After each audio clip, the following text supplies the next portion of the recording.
back in August, live from Florida. We got to talk to this beauty queen via Zoom after she won the title Miss Filipina International 2023. Tonight, she joins us now live in our CNN studios. Let us all please welcome Matea Mahal Smith. Matea, it's great to see you. It's so great to be here in person.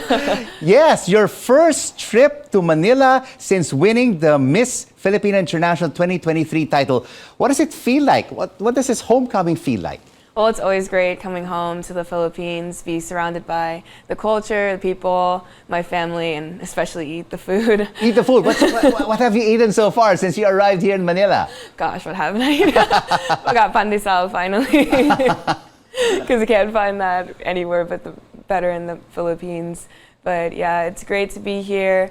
And being as Miss Filipina International, it's opened so many doors for me, especially, well, I'm here for one, talking to you live in studio, but also I've been able to attend events, make appearances, and meet more Filipinos and build connections with them as well. Wow, this crown really has changed your life, right? Yes, it has. So I'd say the biggest change is that I feel that I'm more recognized as a person, but through this recognition and just feel that as though I'm gaining support from Filipinos all over the world. But I think what's significant is that it gives me a platform to further my advocacy of dismantling the stigma surrounding mental health. And I've already spoken with mental health organizations such as Talang Dalisay, which is a mental health organization catered to Filipinos, and I also have a meeting with the Philippine Mental Health Association, and really my goal is just to partner with them and uplift the youth of the Philippines in their battle with And it also relates to your course at the University of Florida. You're a student of behavioral and cognitive neuroscience. Yes. So what really motivates you to help people, especially who have suffered a lot of mental health issues, especially during the pandemic? Yes. Well, mental health is a part of our well-being, and it can happen to anyone. And what really inspired me was, I would say, my challenges with mental health. I was an aspiring athlete, and well, I've had many hip surgeries. So that really, wow, yes.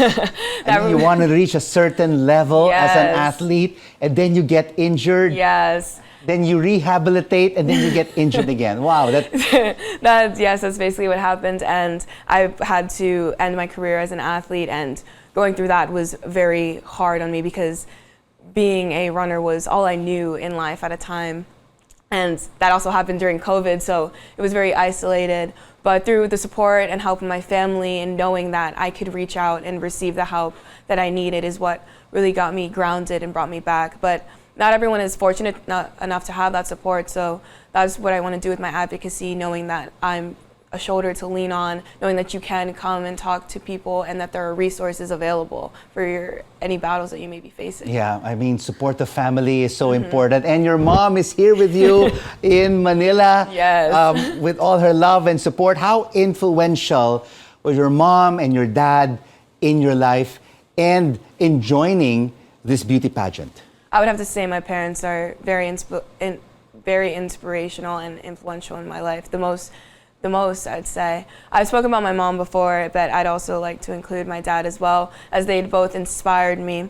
And just seeing and hearing about the challenges they faced and how they've overcome is really taught me many lessons. It's taught me that no matter what I go after, to give it my 100%, because I can walk away knowing that I gave it my all, and that's what I've seen and learned from my parents. And being Miss Filipina International 2023 means that you're eligible to compete next year in the Miss Universe Philippines in April of 2024. How are you psyching yourself up that title, that competition will be taking place in 6 months' time? Well, yes, it's a lot of preparation, but I'm so excited. And I think what's really just driving me is knowing my capabilities, knowing myself, and knowing that I'm going to put my all into this, and that no matter the outcome, I'm going to walk away knowing that I've done everything in my power, and whatever else happens is out of my control. And how are you preparing and training for the competition? Well, I've continued my training since Miss Filipina International with walking and interview prep. And when I come back, I hope to go back to Kakantahan Flores because that's where I trained before Miss Filipina International. So I'd love to see Tito Rajo and Kuya En in there and to continue with my walking training there as well. Well, training and preparation seems like it's not easy. I mean, after winning that competition, wow. All the way until April, it's non-stop training. A lot of learnings. But just speaking to you right now, you will be doing so well in the question and answer portion, I'm sure, Matea. Thank you. Especially now, we really have to be knowledgeable of what's happening, not only in the confines of our community, but the global environment, especially what's happening in the Middle East, in Eastern Europe, and the geopolitical tensions that are taking place with China. We have to be aware of all of these issues, Matea. And I think that's important because being knowledgeable allows us to empathize and sympathize to what other people are going through and what we don't see right in front of us, but it's happening no matter what.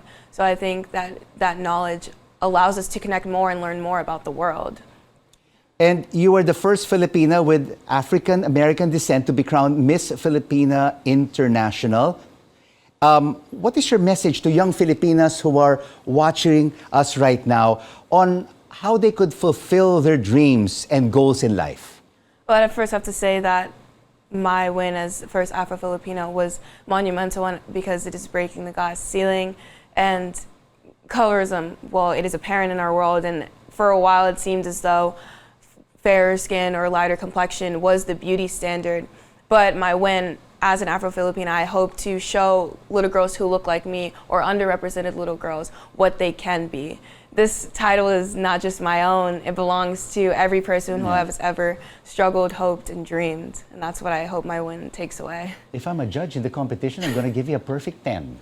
But, Pia Wurtzbach, Miss Universe 2015 was my guest last week to promote her book, Queen of the Universe. Oh, really? And I asked her the same question. What is your advice to aspiring beauty queens? I have to say, there's a lot of advice I could give, but to aspiring beauty queens, it's really just stay true to who you are. Do not conform to what society thinks you should be. Stand out, be different. People are going to judge you no matter what, so why change to appeal to them? That's my advice. We're really very proud of you. Oh, thank you. And looking forward to you coming back here in the Philippines to train and compete in the Miss Universe Philippines 2024 competition. All the best to you, Matea. Thank you. And thank you so much for visiting us here on The Final Word on CNN Philippines. Thank you. Miss Filipina International 2023, Matea Mahal Smith.